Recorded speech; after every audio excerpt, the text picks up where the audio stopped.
There So we we go. can turn off our cameras if we don't Yeah. want to be recorded for posterity. Over to you, Ian. And thanks for being here. Thanks so much for having me. My name is Ian Walker. I use he, him pronouns.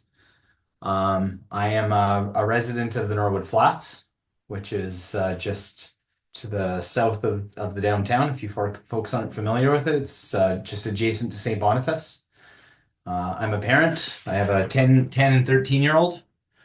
I am a grade 1, 2 teacher in the East Elmwood neighborhood, so not too far from you folks. I've taught at Hampstead School for the last 13 years. I've been a teacher for the past 20. I am recently elected to the board of the Louis Riel School Division. In Ward 1, I represent St. Boniface and in Windsor Park. That was a by-election that came about due to a trustee that had some very unkind things to say about the trans community. So we had an election on parental rights, and I'm a big supporter and an ally of folks in the 2S LGBTQ plus community. And I'm on my own. I really appreciated your land acknowledgement. I thought it was very good. Thank you so much for taking the time to do that. I think it's very important for us to acknowledge the land that we're all doing the work on, that we're all doing our work on, and that we're trying to improve. I'm certain that your residents association makes your neighborhood a lot stronger. If I'm correct, Ross Eady is your city councilor, right? I've known Ross for a couple of decades, and I spend lots of time in your community sitting on Ross's front steps, talking about traffic.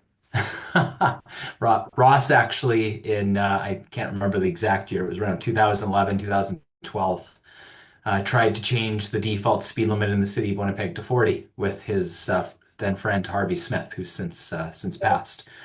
So Ross and I have had many conversations about the efficacy of 30 versus 40. And as you can see, Scotia Street's 30. We worked very hard to bring Scotia and Power Street down to 30 kilometers an hour. They're both active transportation routes. I know there's some east-west routes. I'm not great with street names. I don't remember some of the streets that are a few houses or few streets over from me here, and I've lived in this community for 44 years, so it's just a memory thing. I care deeply about the North End, and I recognize that it's an area that is underserved for folks that aren't driving cars. So through my advocacy work, I also chair advocacy for Bike Winnipeg.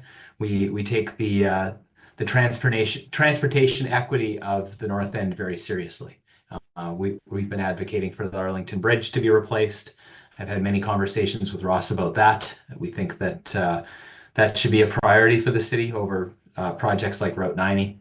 And I don't know how you folks feel about extending Chief Peguis, but we think Arlington Bridge should take precedent over that. We're concerned that it'll bring more traffic to your neighborhood. But anyways, we're not here to talk about Chief Peguis.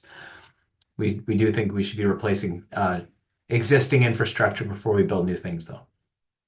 So I'm also chair of a group called Safe Speeds Winnipeg. Let me pull up my presentation here. Just give me a second here. Sorry, I have lots of windows open on my computer here. Here we go. Share my screen. There we go. Can you see the big Love 30 there? You No, can't. not yet. Hold on a second. Maybe I have to drag it over. I have multiple screens going here. How about that? Yep. Yeah, now we can See see it. you can see that? Yeah, that's Excellent. great. Okay.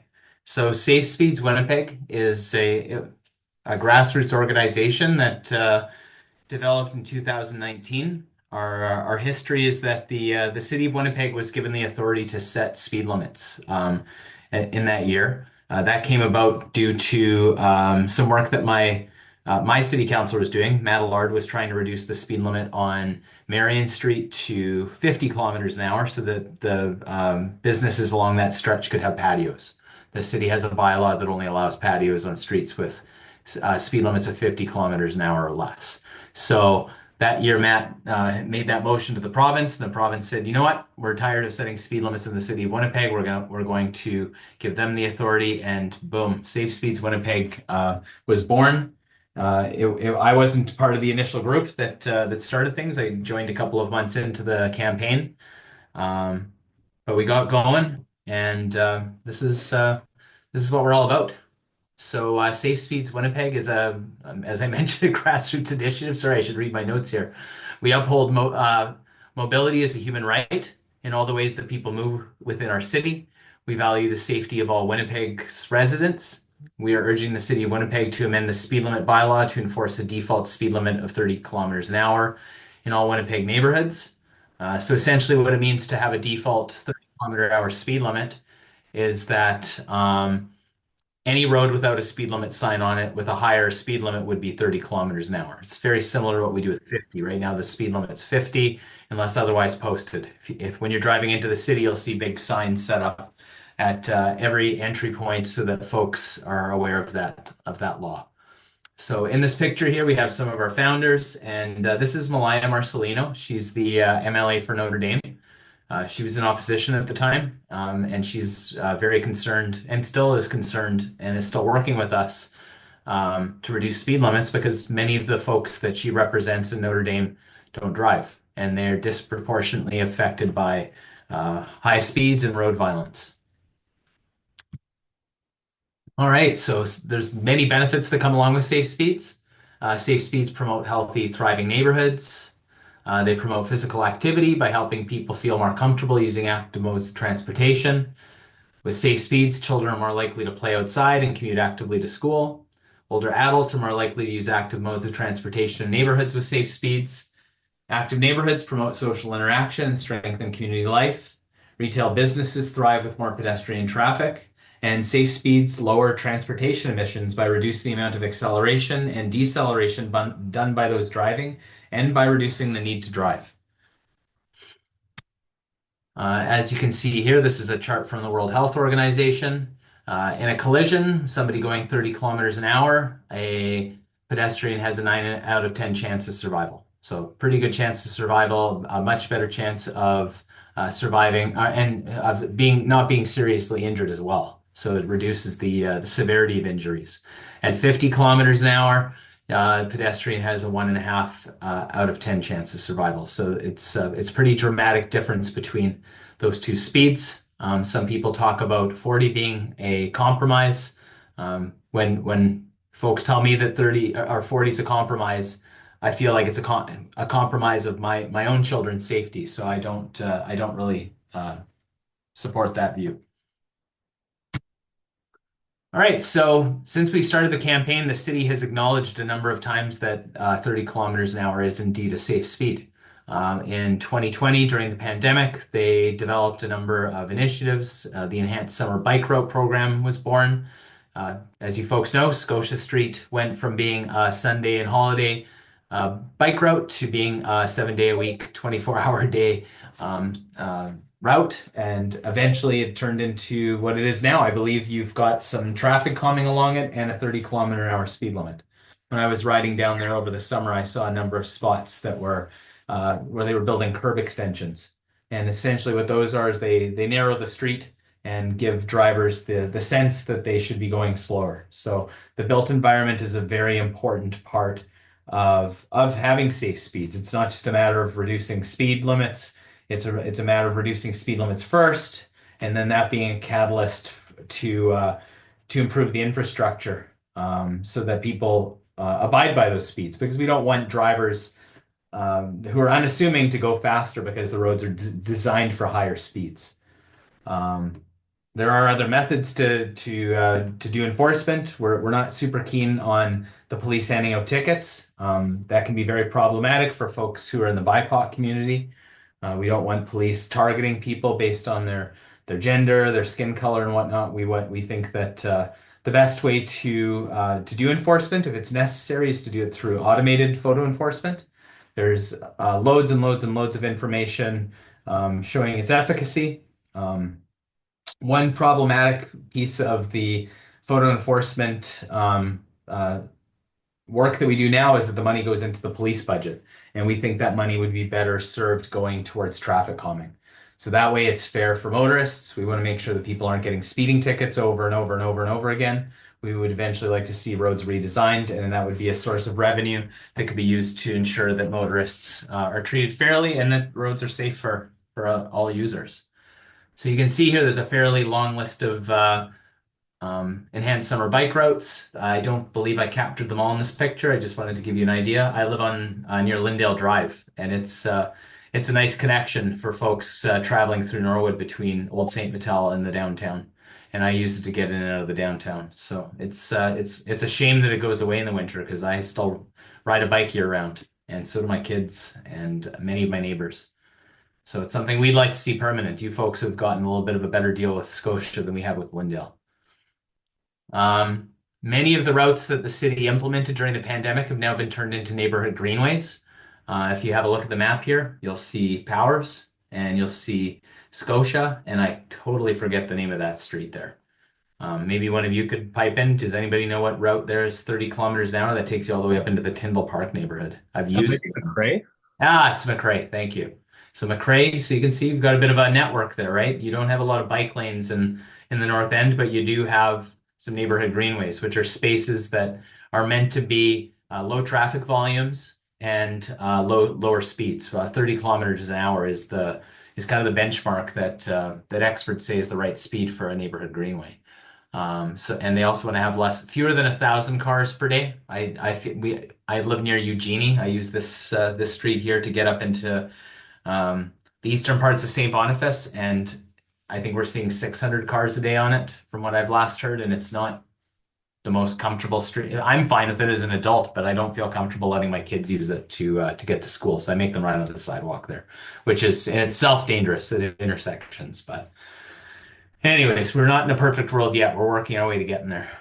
So anyways, we've adopted all these neighborhood greenways. You can see that it's added to our bike network, and there's more to come. It's something that the city sees as being low-hanging fruit because often they just need to put up a 30K sign and do some traffic calming. On Eugenie, they did speed bumps. On Powers, if you've noticed, at some of the intersections, they've put in traffic filtering. So they allow for bicycles and other micromobility devices to filter through, but cars have to turn right off of those streets so they can't use Powers as a thoroughfare, as an alternative to the many other north-south streets in the North End.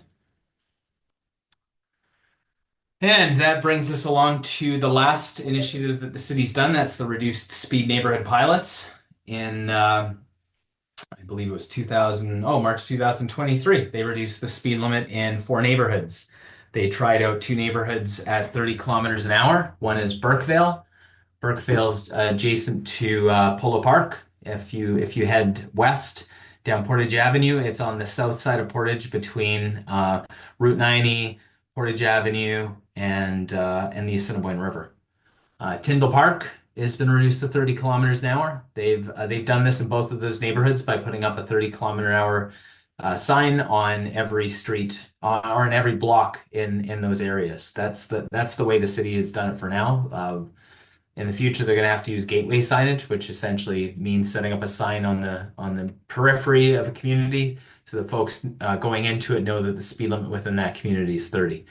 We would like to see those signs be outside the perimeter or at the perimeter highway, so it's for the whole city. But if the city were to decide to do neighborhood specific, they could do gateway signage at the entrance to the neighborhoods, and it would be easier in some. The post-Korean War neighborhoods where they have cul-de-sacs and collector streets would have less entries and exits. A neighborhood like yours has a grid system, so you've got streets coming and going everywhere. There's not really any one way in or out of your neighborhood. The other 2 neighborhoods that were set to 40 kilometers an hour were Worthington, which is to the north of Abino-Jimikana, between St. Anne's and St. Mary's, and Richmond West, which is to the west of Pembina Highway and just north of the Perimeter Highway. So this pilot went on for a year. The city has spoken with residents. It was wildly popular in Burkevale. Burkevale also happened to do some organizing before this pilot was started, and in fact, almost didn't get to have the pilot. Our city's administration had wanted to try a neighborhood where people weren't really aware of making the change. They weren't keen to do it in a neighborhood where there was a lot of support for it, which I don't agree with, and neither did our chair of Public Works at the time, who did some arm twisting and got Burkevale included as a pilot neighborhood, which was good because it's come out and it's been even more popular since they implemented it. And I could see the city having a problem removing those 30-kilometer-an-hour signs if they were to decide to do so. Worthington went 40 because the councilor there is kind of on the fence on speed limit reduction. That's Brian Mays. He's keen to be a protector of suburban car commuters and doesn't really appreciate the need to slow cars down around people who are walking and biking. So we're working on him. But I can tell you we have a majority of councilors who are already on board to lower the default limit to 30. And I learned of one who I won't mention in this meeting about 45 minutes ago when speaking with another councilor. So I'm feeling very optimistic right now about it, but I'm not going to count my chickens until they hatch. So I'm here this evening to speak with you folks about our next steps because we're expecting a report out on these reduced speed neighborhood pilots in the early new year. And it's important for decision makers. I'm a decision maker. I'm very new to it, but I know it's important for decision makers to have community support. So if Ross is going to city council and he hears from a couple hundred residents in Luxton, he's much more likely to be supportive than if he's just heard from a couple of folks from Bike Winnipeg or Safe Speeds Winnipeg. So there are campaigns starting up all over the city right now. Burkevale is going to be working on a campaign. I have a group of about a bit more than a dozen people working on a campaign in St. Boniface, Norwood, Dufresne, and Archwood, which is half of my constituency. And then I have another group of parents in Windsor Park who are trying to do some traffic calming around several of the elementary schools there because they're afraid to let their kids walk to school. So I'm helping them out. We're working on connecting with more people, essentially. We want to talk to as many folks as we can. We went out to the Executive Policy Committee today, which is one of the committees of the City of Winnipeg. It's the committee that maybe I should explain the committee system. So the way our city's broken up into committees, the lowest committee is your community committees. Those are made up of 3 councilors each. You folks are in the Northwest Committee, which is made up of Ross Eady, Debbie Sharma, and Vivian Santos. And then there's 4 other community committees around the city. They can make motions to bring up to other committees. So we brought a motion for Wellington Crescent up from the City Center Community Committee through Sherry Rollins, and it went to the Public Works Committee, which was the next step in when moving something along that has to do with roads or infrastructure. And from there, it went to Executive Policy Committee today. Executive Policy Committee is made up of the mayor and I believe it's 6 other councilors. I don't recall all the names off the top of my head, so I'm not going to rattle them off. And from there, it goes. We have a full council decision. So there's lots of levels. We brought all of these motions for the reduced speed pilot, neighborhood pilots, the greenways reduced speed pilots, and the enhanced summer bike route program. Went through all of these committees when they started. So this will be the process for the neighborhood pilots. So I'm going to just go ahead and turn this off now. You folks don't need to see any more of that. Let me just stop sharing my screen. So, you folks are going to have to decide what your appetite is. You might think, oh, our neighborhood's fine at 50 kilometers an hour. Forget this guy, right? I suspect if you've invited me here, that's not your sentiment. So, being a residents association, you have the ears of folks in your neighborhood, and those folks have other people's ears. So, you might think about doing a petition. You might think about having a kitchen table campaign where you sit down with 5 people and talk about Safe Speeds Winnipeg and talk about things that you can do. Talk about people you can talk to.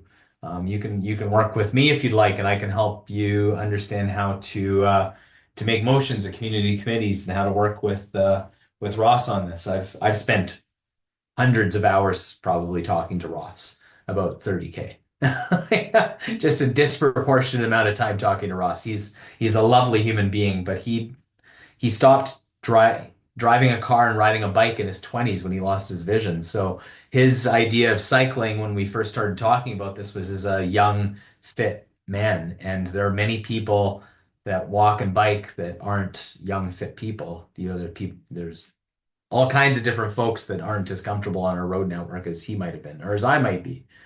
You know, I have a lot of privilege being a cis straight white male. So, I get treated differently by society. So it's important for me to check my privilege. I've helped Ross check his. He's really come around on this. And so I've laid a lot of groundwork for you folks, but Ross doesn't, I mean, Ross could use some advocacy. A lot of our advocacy is going to have to be leveled at our mayor and at potentially at our premier. Because at the end of the day, the province holds the City of Winnipeg charter, so they are responsible ultimately for the City of Winnipeg, and they also control the Highway Traffic Act.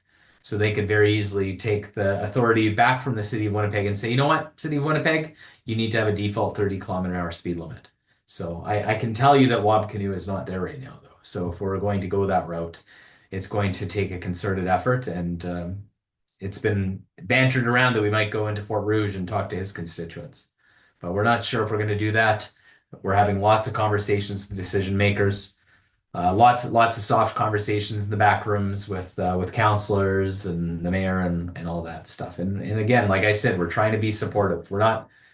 I'm not spending a lot of time banging my head on the wall trying to convince Jeff Brawadi that we need to get this done. We'd be wasting our time doing that.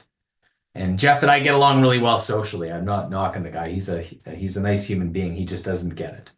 So I'm not knocking him when I say that. Anyways, maybe I'll just share this in the chat. If you folks would like to connect with us on your own, you can. You might decide to also work with your neighborhood association on this. So this is a little sign-up sheet that we've developed.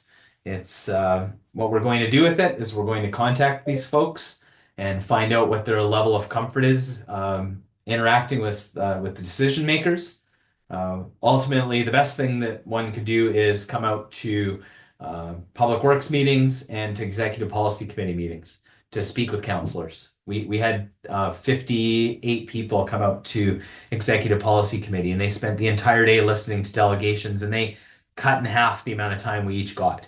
Normally they give 10 minutes per delegation, but there were so many delegations they decided first thing this morning to give us 5 minutes each. So it left everybody scrambling, but I don't think that was a bad thing. They saw lots and lots of people, and that was what was important. And if you folks want to, you can go onto YouTube. I could pull it up really quickly here. You might want to watch the conversation amongst counselors. They had a very rich conversation. Some folks were disappointed about how things played out, but I said, you know what, it was nice to be able to sit on YouTube and let all these counselors show their cards because they had to do it publicly. And if they're saying something publicly, that's probably something they're going to stick with. So we can encourage the folks that are saying the right thing, and we can put a little bit of wind in the sails of folks who are kind of on the fence. We can let them know that we've got their backs and we want to help them make the right choice. I'll just pull up YouTube quickly. Does anybody have any questions? I don't want to be the only one talking here. I'm often the only one talking in meetings. Have you folks had conversations with your neighbors about safe speeds? Here's the YouTube link for the Executive Policy Committee meeting, if you're interested. And I mean, it's definitely something. I mean, it's something that we talk about at the Residents Association for sure. It's one of the topics that comes up. It's something that I talk about with my neighbors. Okay. But I'm also an oddity in that I teach about community planning at the university. And so I think and talk about this with students a fair amount, but also I moved here I'm fairly new to Winnipeg. I moved here a few years ago, and I've never felt comfortable with the 50-kilometer-an-hour residential speed limit. It's not what I'm used to. I was used to 40 kilometers an hour, and the difference feels really dramatic Mhm. for me as a pedestrian, like walking my dog, and cycling. So it's like something I definitely think and feel about. And yeah, I'm happy to see that there's organizing happening for sure. One question I had, and then I see Tamara's hand is up, is like in terms of, encouraging neighborhoods to, work on things like petitions or, as you said, kind of kitchen table campaigns. Are you working towards a particular, I didn't totally understand whether there's a particular like vote that we're working towards or a particular timeline Yep. or, yeah. Oh, absolutely. So that those neighborhood pilots I was telling you folks about, they were being done so the city could make a decision about a citywide default speed limit. So, it's a way, it's also an opportunity for everybody to take a step back and think about it. I think, sometimes we do things like this to buy time. And for folks that want to have a lower speed limit, that can be frustrating. But from a societal perspective, time gives everybody a chance to think about change and accept it. So that's, in my opinion, a good thing. I see this as system-wide changes aren't something that happen overnight. When you do something for a long time, it might not make sense. People say, oh, how many kids are getting run over by cars that are being killed by cars? And, that's a good question. How many kids should get killed by cars? If we know that the outcome of a collision at 50 kilometers an hour will result in a fatality of a child, is it okay to keep doing that until it happens?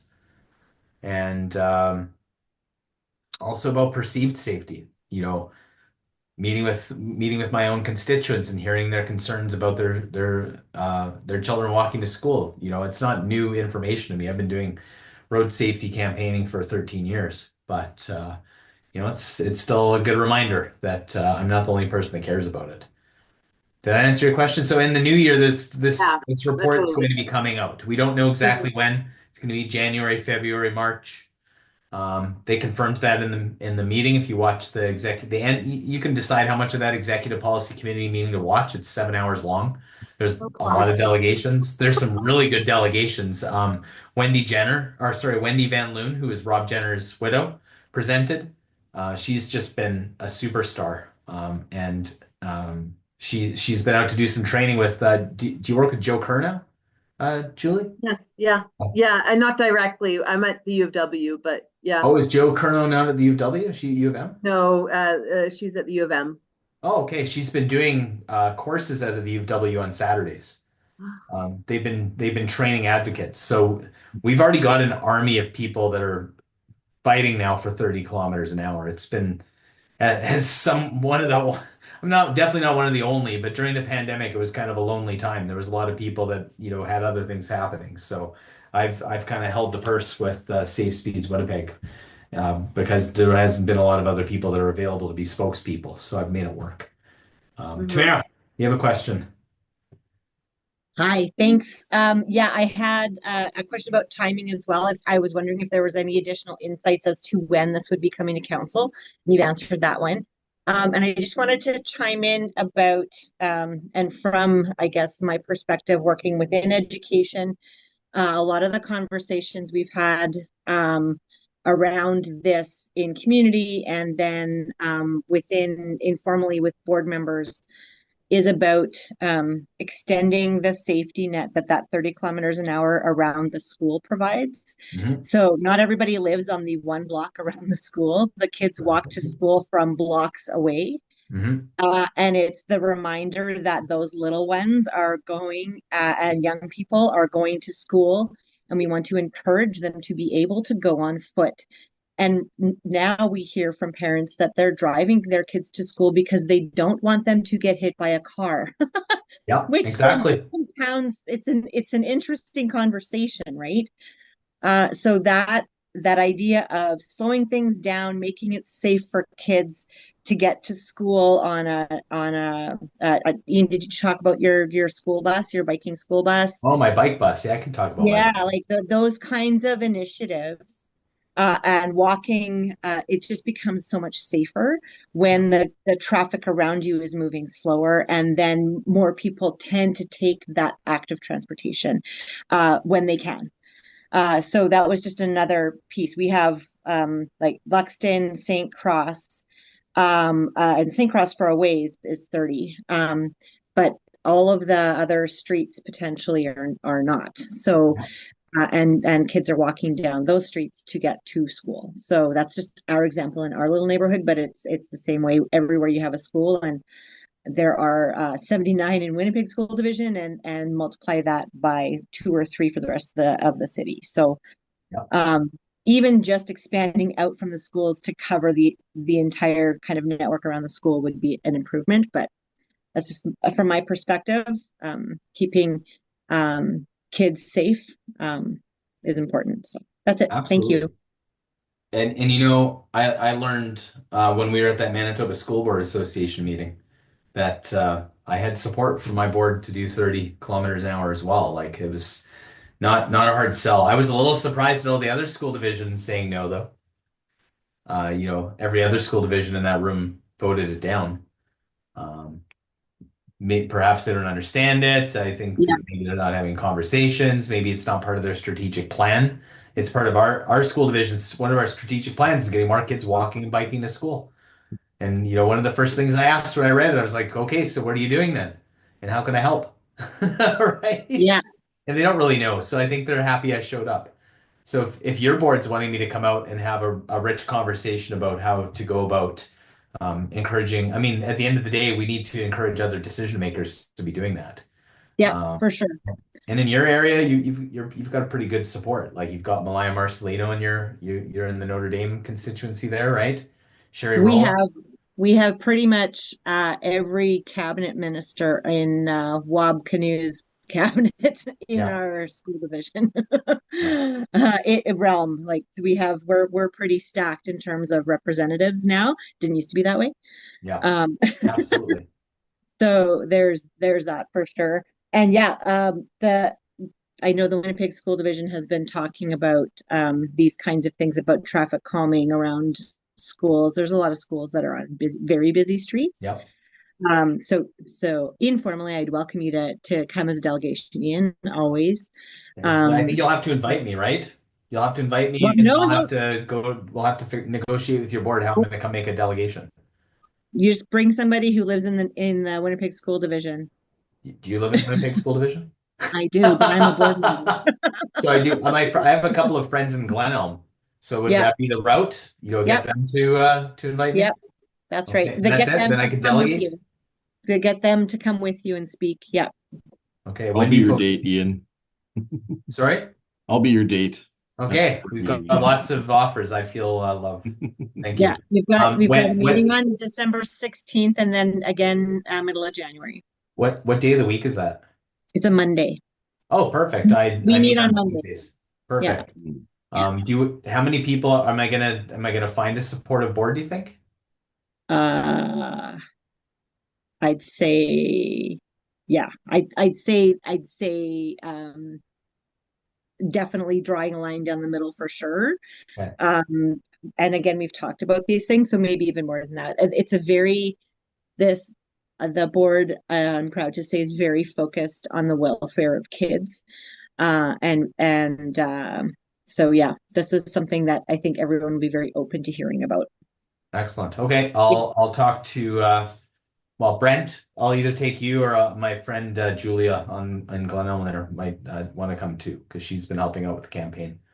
Yeah. So Julia might be a better bet. Mondays are hard for me. I almost never do a Monday, actually. I'll check in with Julia then first. And I'm sure I know a lot of people in a lot of areas, so I'm sure I can find somebody. So, and maybe Tamara and you and I should have a conversation offline just with all these other nice folks. We don't want to waste their time. I've spoken for 45 minutes. I don't see any other hands up.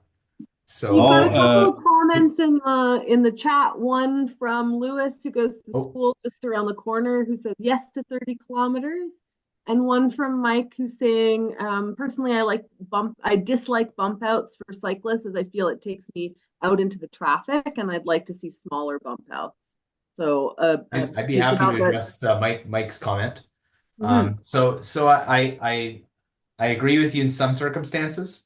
Bump outs on St. Matthews suck.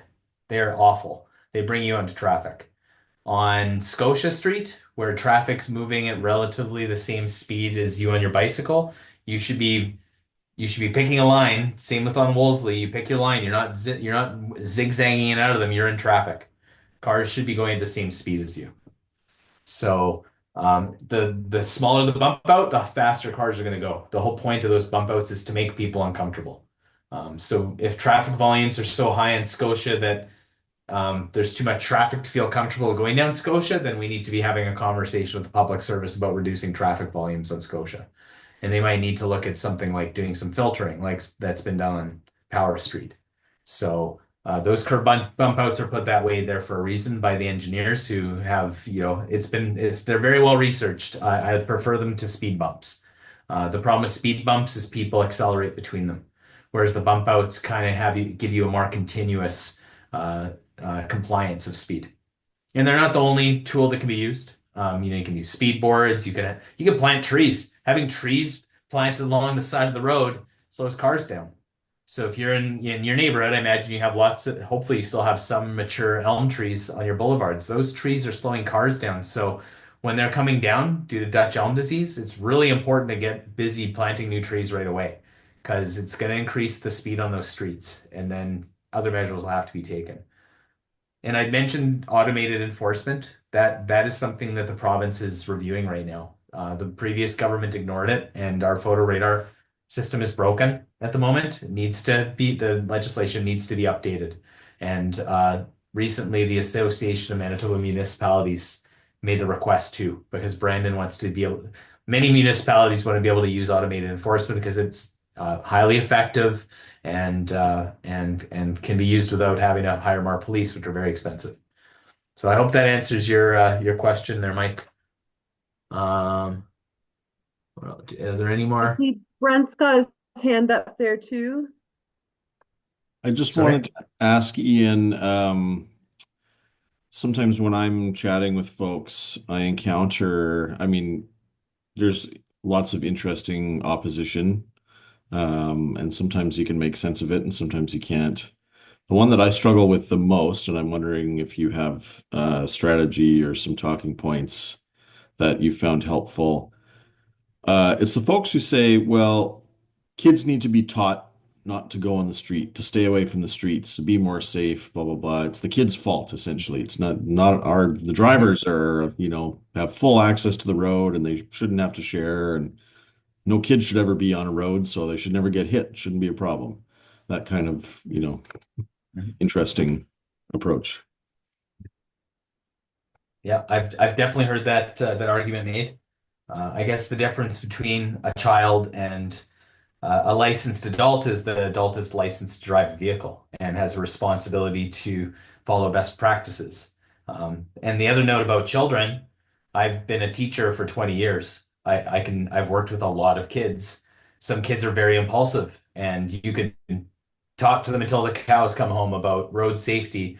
But when a ball rolls out into the road and they're excited and having fun with their friends, they're not thinking about looking both ways. And at the end of the day, I don't think that it's acceptable that the consequence of a child's inattention in their environment, which should be safe, should be death or serious injury. So our environment should be designed in a way, especially on residential streets. I mean, we're not talking about kids playing on Main Street here. We're talking about kids playing on all those east-west streets in your neighborhood. They should be able to exist there and be outside. And the consequences of fast-moving cars in our city and in North America is we have a generation of children that are inside on video games and social media, which is detrimental to their mental health and their physical health. And we have a generation of parents who are chauffeurs for their children, which takes away time from their lives and, doesn't allow kids to learn how to be participants in society. So that's my answer to that. I mean, kids should be kids. When I grew up, we were allowed to be on the street. And since I was a child, I was born in 1980. I think we've added 400,000 people to the city, maybe 300,000, but it's a lot of people and it's a lot of cars. And the cars that are on the roads now are bigger and faster than they were when I was a kid, and heavier. I don't own a car anymore, just for the record. I sat on the board of directors of Peg City Car Co-op for 4 years, so my wife and I became members because we live in a neighborhood that's close to Peg City.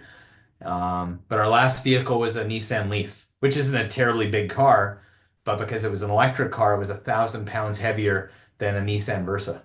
So with it being heavier, it meant that it required more space to stop because you had more mass. So that is going to become more of a problem as we adopt electric vehicles. They are heavier. If you go look at like a Ford F-150 Lightning, those things are pushing 10,000 pounds. What idea do you like?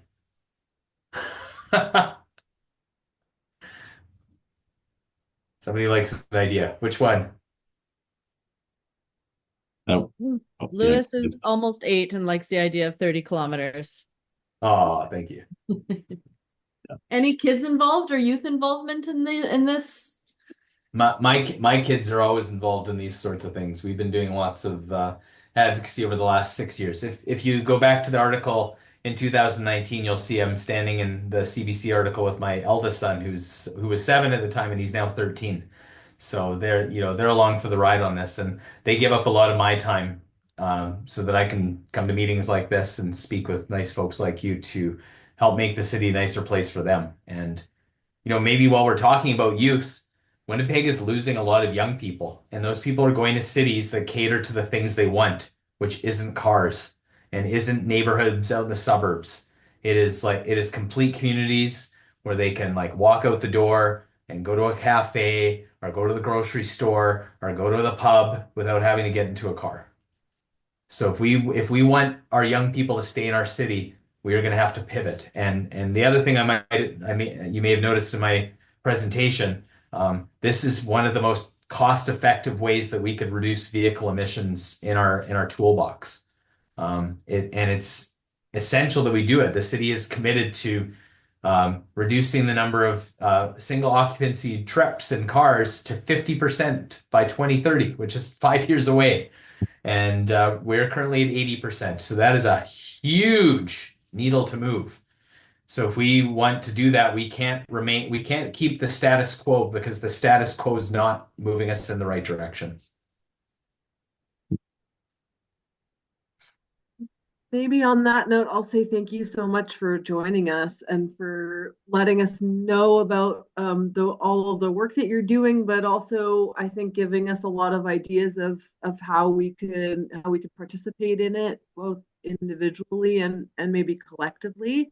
I think it's something we'll talk about again as a residents association for sure. But also I think you've got follow-up dates with multiple people.